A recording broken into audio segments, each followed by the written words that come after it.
In this video, I'm testing AI-assisted compliance checks directly within Revit, focusing specifically on accessibility using the Nonica add-in. The idea here is to see how AI can help with early identification of accessibility issues, not to certify compliance, but to support review. Before we get into the demo, there are a few things you'll need if you want to follow along. You'll need the Nonica add-in installed and the desktop version of Claude running in the background. Nonica uses Claude to handle the AI interaction. One quirk to be aware of is that when Revit launches, you need to select the Nonica button set before the file opens.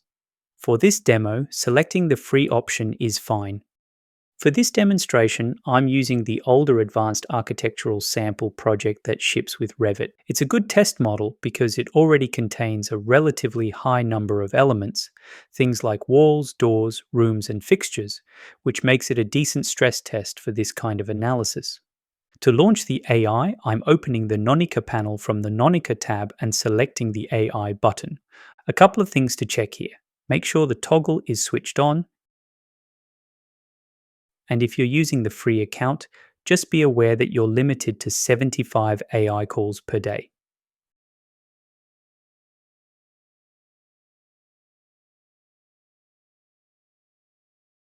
Next, I'll open the Claude desktop app.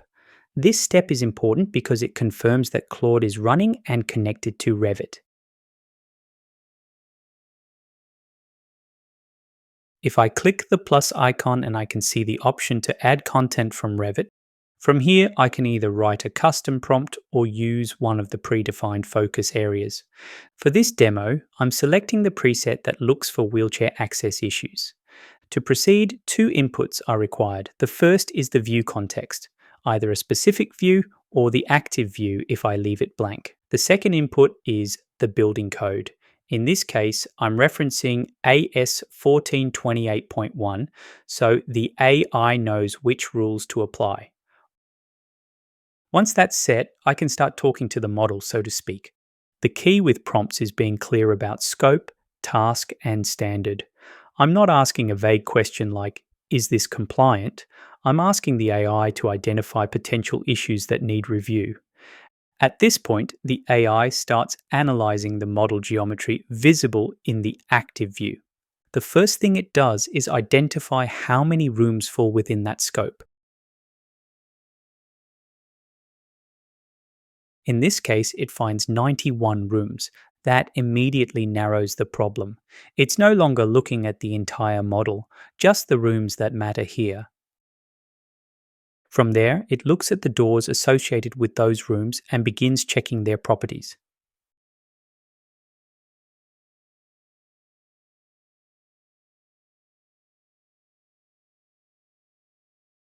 You can see the parameters it's validating highlighted in red.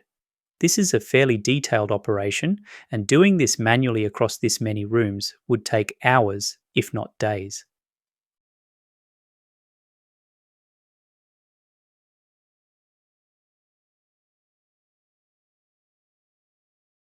Once the key elements are identified, the AI then starts filtering that information against the standard. You can see it explaining what it's checking, which figures and clauses it's referencing, what dimensions it's measuring, and what assumptions it's making based on the model data. That transparency is important because it allows you to follow the reasoning rather than just accepting an answer. Here, the AI is broadening the review, pulling more geometric data from the model and applying the relevant accessibility checks to different room types and door conditions. In some cases, the AI will generate small snippets of Python code to handle calculations. This isn't something I'm writing, it's just the AI using code where precision matters, like calculating room dimensions or converting units. What's useful is that the code is visible, so you can see exactly how the numbers are being derived. As the analysis runs, the AI gives ongoing feedback on what it's doing. Once it's finished, it pulls everything together into a structured report summarizing what was checked and what needs attention. Now, this is where the output becomes genuinely useful. The AI has identified a set of rooms with potential accessibility issues and has already selected them in Revit. The follow up response gives me a run sheet, a list of rooms, the issues identified, and the specific clauses they relate to. Instead of hunting through plans and the standard, I now have a clear list of spaces to review, what to check, and why.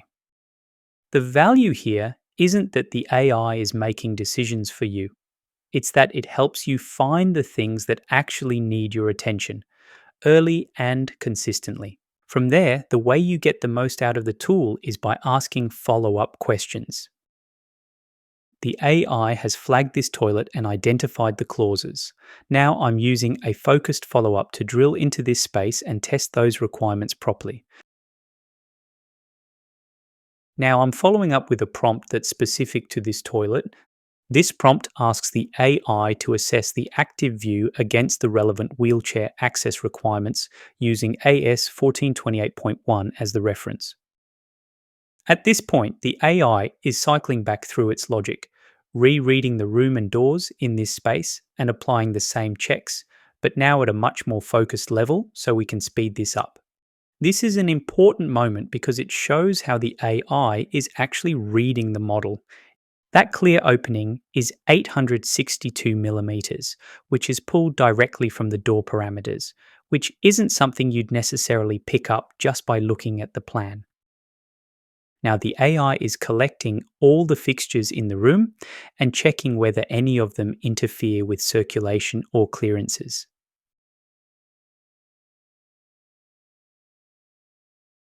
At the end of this step, it produces an overall compliance assessment for the space.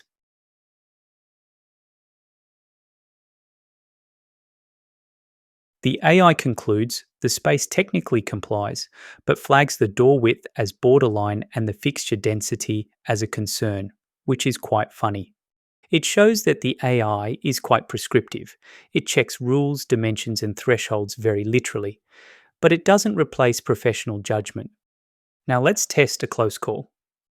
On screen, the fixtures clearly violate the required 1400mm distance between the basin and the toilet pan. There is also a permitted overlap zone of up to 100mm, and this layout exceeds that allowance. So the question here is simple: can the AI clearly identify and call out those specific breaches?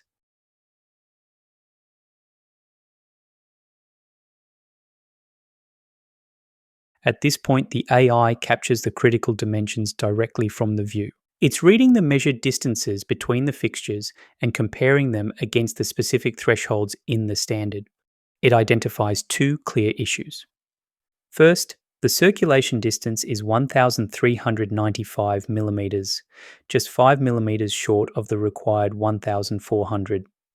Second, the basin encroachment is 104.35 millimeters, which exceeds the maximum 100 millimeters of permitted overlap.